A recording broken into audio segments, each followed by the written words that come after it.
Hello everyone, my name is Wayne. And I'm Rebekah. And we are your Bourbon Journey. We recently did about a 36-hour trip, and it was kind of a surprise to my wife, sort of last minute thing. We did some planning and everything and got a hotel, and we decided to go ahead and head down toward the Covington area. And of course, going to Covington means we're going to Sparta.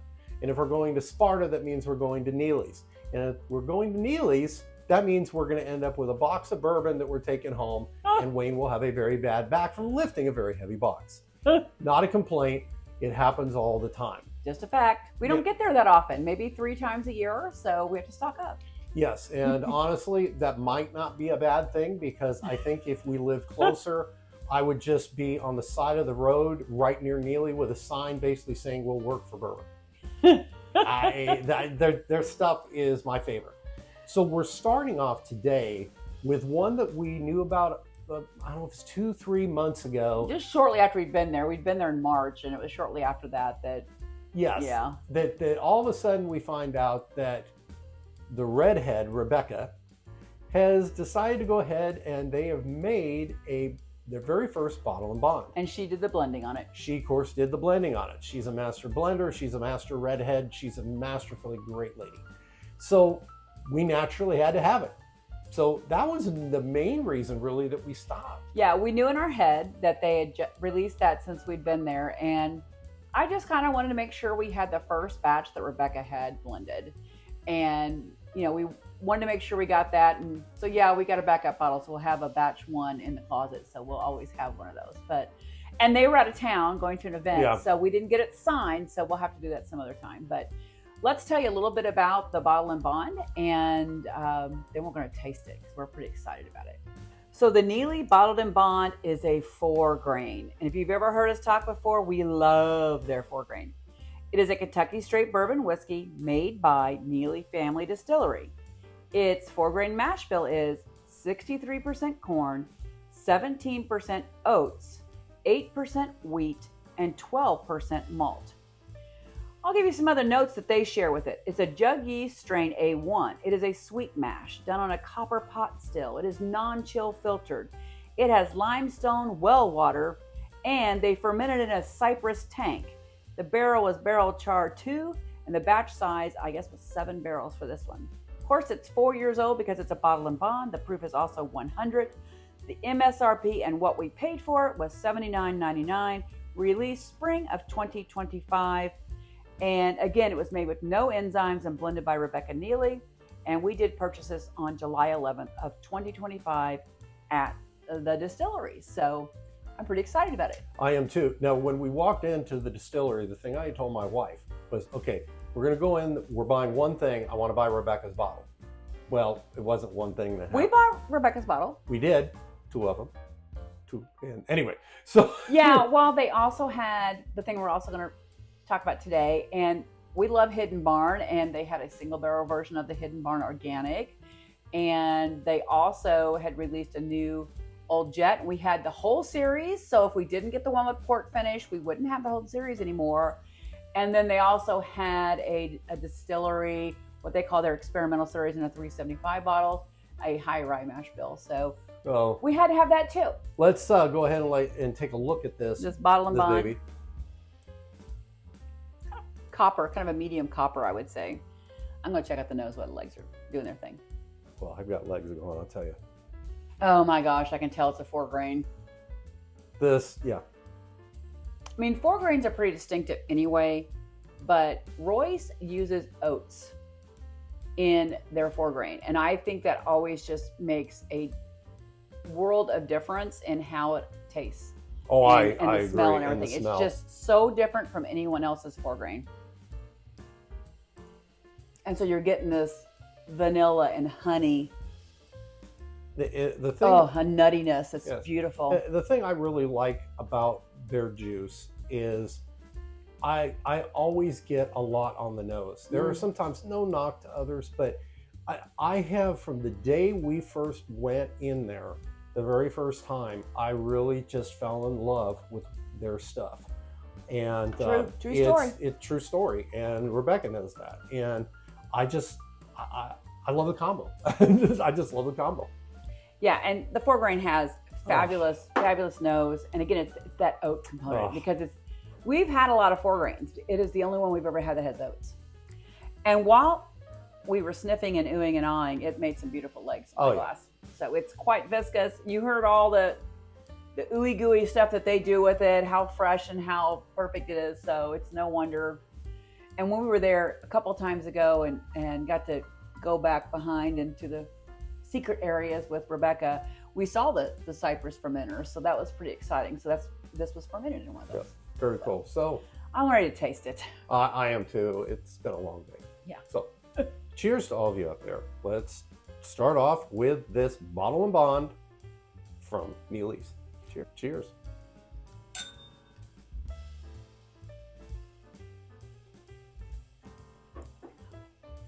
Oh. It's good. Well, to steal a line from one of the guys from the baking channel, well, butter me up and call me biscuit. Well, it is buttery. It's funny you say that because it's got almost a viscosity of butteriness on it. And all the things I was getting on the nose, this vanilla and honey and this nuttiness is now on the palate. I always say about, and this is no difference, about their 4-grain. If you ever wanted a breakfast bourbon, this would kind of be it because you can get that oat piece to it that makes it just a little bit different. And it's like you have oats with heavy cream poured in it and then a drizzle of honey and maybe some nice pecans put over the top of it, and you stir it all up, and that's kind of what you're getting in a glass. It's just, and a little hint of cinnamon too. It's just amazing. For me, it takes me back to childhood in that, now I wasn't drinking whiskey. I wasn't drinking it 9 or 10. I had some teetotaling grandparents that raised me, so we didn't do that. What it reminds me of is a lot of the cereals, because I would eat grain cereals. That was something big in the 70s, Yule Gibbons and all that junk. And I'm taken back to memories of that kind of fresh grains and such. And that may be one of the triggers why I like it. But all that said, I think it's outstanding. This is just, they respect the grains like Alan Bishop talks about, and this is a good one. And the whole process. They're very, Royce is very pure in his whole process. He loves the pot still. It's got to be on a copper pot still. And he propagates his own yeast, and it's jug yeast. And, everything they do is really for their family lineage. I think he's 11th generation distiller. I mean, it's very historic for their family, how they do things. So, but besides us yammering away about how awesome Royce and Rebekah are, the fact is they produce some amazing whiskey, and this Bottle and Bond is no exception. Absolutely. And the day after we were there, the president of the Owensboro Bourbon Society, we saw him in Covington, and we were talking to him, and he told us, I am going to Neeley's on your recommendation. And Vincent, you're out there. I know you're watching this. So we ended up getting messages the next day when we were in Louisville telling us that he had bought these 2 bottles and the same port finish bottle that we got, and that he loved them, and they were very surprised at how good Neeley's was. I wasn't surprised, but still a little worried. He knows that we could be kind of fans, and sometimes when you're a real big fan of something, our heart may lead us sometimes more than our palate, but this is not the case here. It is really, really good. It is. Yeah. I love this Bottle and Bond. I think it's great. Let's talk about the finish a little bit. I think it's got a nice finish. It's still happening for me. Now this is, I don't know if you recall, but I said it's a char too on the barrel, so it's a really light char. I think that works well with this 4-grain, because otherwise I think you might have way too much going on if you went with a heavier char on this. It really plays nicely with the lighter notes of the wheat and the oats and everything that's happening. I just think it's a terrific pour. I get oats on the finish. I get grain on the finish. It's almost straight through beginning end to me. There's no all of a sudden, hey, there's black pepper on the back or tobacco. Well, I am getting cinnamon on the finish, but cinnamon is I had there. notes of cinnamon on the palate. As I said, it was like I'd sprinkle a little bit of cinnamon in my oatmeal for breakfast, and so I'm still getting that on the finish as well. It's very long, lingering, warm, because it has a really good viscosity, and that often leads to that. And it is a 4-year-old, which is great. So I say if you can get your hands on this bottle and bond, I'd pick one up. And your cinnamon comment, honestly, that's actually what hit this little switch in my head that reminded me of being a kid and eating the cereals. Okay. So now, are we going to go ahead and go to number 2? Yeah, let's go to the other one. So I will be putting my glass aside. I like to have room for the next one here. And so you can move it around and make it free. and don't worry that that's not going to be thrown down the drain. It will be dry. Oh, yes. Absolutely. So now number 2, Rebekah, talk a little bit about this one. Yeah, so I'll share the notes that I gathered. Another thing I love about Neeley's is they put all kinds of information on the bottle. So even if you don't have to go do any research on the internet. You can just read the bottle and you know exactly what you're getting. So I'm going to be sharing that because it's a little harder for you to read on camera. So this is a Neeley single barrel wheated bourbon. It is a private barrel selected by ABV Barrel Shop, and they're in St. Louis, and that's Steve Alke's group. The classification is a Kentucky straight bourbon whiskey made by Neeley Family Distillery. The mash bill is 66% corn, 25% wheat, and 9% malt. Again, this was jug yeast A1. It's a sweet mash, copper pot still, non-chill filtered limestone well water. Also cypress tank fermented. Also a barrel char 2. This was barrel number 126 out of the Rick House. It is 6 years old. The proof is 105.1. This one also, even though it's a single barrel and it was 2 years older, is also an MSRP, and we paid $79.99 for it. It was selected and released in spring of 2025, and we also picked this one up on July 11th of 2025. And I'm just glad that Steve decided to leave some for the distillery so we could enjoy this too. Yeah, I'm just wondering why he did. It was probably part of the deal they made. Okay. I'm guessing. Okay, because I mean, I really, there's a sticker on the side, and I think, is that what indicates it? Yeah. See, I didn't look at the sticker because I just look at the front. I think this one's a little bit darker copper. I would agree. The extra 2 years has given it a little bit more color. Again, this was char 2 as well. It's kind of got a little bit more of a tan, I think. It's been out on. Yeah, it's just a little bit, just a shade darker than the Bottle and Bond, which is 4 years old. It has a very nice wheat nose on it. Oh, a lot different. Well, you're still getting that honey. Honey's there. Very honey and vanilla.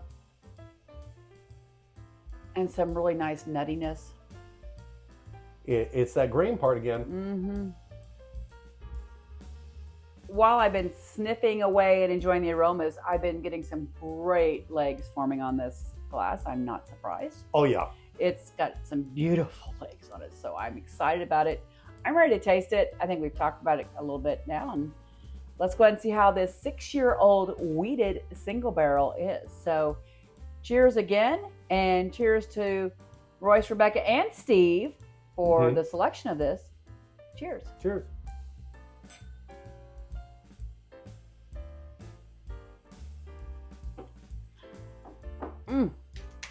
Barley. Wheat. Barley. And I'm getting wheat. And the wheat is the sweetness.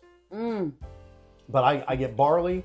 The minute you said wheat, then they're going back and forth. It's almost like they're basically sitting there arm wrestling, like that back and forth. They're right there. Mm-hmm. Oh, I like it because the wheat notes for me are very much pastry. Because of the honey, it's almost like a cinnamon and honey Danish. I know there's not a lot of honey Danish, but I feel like it's a Danish or maybe a croissant that has honey on it, or you would have honey butter and dip to put that on your croissant. It's really, the mouthfeel is great. It's got this buttery note to it, but it also has this honey coming forward. But it definitely has this pastry note, and I can't remember ever saying that I was getting croissant on a bourbon before, not even a wheated. Now, it's funny, with all that sweetness for myself, as it's starting to wind down to get ready to go down the old pipe, I actually pick a little bit of black pepper up, just a touch. That kind of surprised me. And I like black pepper, and but I picked that up there. I'm not getting that because I'm just probably in my croissant with honey butter phase right now and enjoying that a whole lot. And I love the mouthfeel. Mm-hmm. It's just lingering on your palate and lets every crevice enjoy what is in this bottle that is now in my mouth. And it's just fantastic. I think the word I think of is viscosity. There's a really good viscosity, really good mouthfeel with this. It's it's certainly different than the Bottle and Bond. And the Bottle and Bond's really good. Well, this is a single barrel, so it's Right. not blended, and it also is a couple years older. Mm-hmm. And I find in general that wheated bourbons tend to be almost a little heavier in the most part. They seem to have a lot more viscosity. I'm not sure if it's just the way the wheat plays with things, but that's just my experience. It may not be everyone's experience, but I think it's quite good. I'm really glad we got it and got a backup bottle. See, this is one when we went there once again, and this is why we end up carrying out, like a gigantic box. I didn't think about this. We didn't know it was there. And to walk in, and this was the first thing we asked to taste. Yeah, so we went up to the bar and we wanted to do a few tastes to see, if we didn't even taste the Bottle and Bond, which is funny, but we tasted everything else. We wanted to taste this. We tasted the Hidden Barn Organic Single Barrel. We also tasted the Old Jett Port Finish. Mm-hmm. We didn't do all that today because we like to keep things in a similar family when we're doing a tasting, if we're doing more than one pour. The whole tasting was great, and then it came down to figuring out what all we were going to pick. And pretty much we got we got one of the experimental and we got the one of the Jett, Old Jett. Mm-hmm. But two of everything else. Okay. I think the finish is really good on this. It's very long and lingering. It's warm. It has some really nice cinnamon and maybe hints of white pepper on the finish, which I'm enjoying a lot. It's good. I can buy the cinnamon, but I'm getting the black pepper. That's okay. Yeah. Typically with wheateds, it leans me toward a white pepper more than a black pepper, and that's being pretty consistent for me on this one. But I think it's fantastic. If you see this at Steve's Barrel Shop, the ABV Barrel Shop, or if you are going up to the I-71, up or down the I-71, and see that sign for the Kentucky Speedway, there's always a Neeley sign by that. Just make that exit right there, and it's just shortly off of the expressway exit. So highly go in there and pick one of each of these up. You do a tasting, try many things, and you will come away. If you're a bourbon fan, you're going to come away with quite a bit. And if you're not a bourbon fan, they also have tons of moonshines, but they also have world-class absinthe, which is phenomenal. So don't forget about the absinthe if you want to take a taste of that. You can do a full open tasting there. Yes. So if you've never been, I highly recommend that you ask for the tasting flight, and then you can pick various things on the flight. Yes. And their cat Thumper is pretty nice to always greet us when we get there. Yeah, Thumper, when we got there, he was stuck outside by the door. And it was hot. It was hot, and he was laying there, and we petted him. It's like, you want to go in? We opened up the door, and he just ran in. Then he laid down and let us paying some more, so he was on the cool floor. Yeah, so he was very happy. Followed us around while we were doing tastings and things. Yep. So anyway, let's conclude with that. And I'm not going to pick up which glass I like the best because, well, I guess I will. I'm going to be a two-fister because I'm just picking what's on my right. I'm picking up both. I may try to drink them both at the same time. Just don't dribble. Well, it is what it is. Royce, Rebekah, everybody at Neeley Family Distillery, we love your stuff. You're great people. Cheers to all of you out there. If you like what we do, please hit the subscribe button and always remember to drink responsibly, even if you have 2 glasses in your hand. Cheers. Cheers. Forgot about me.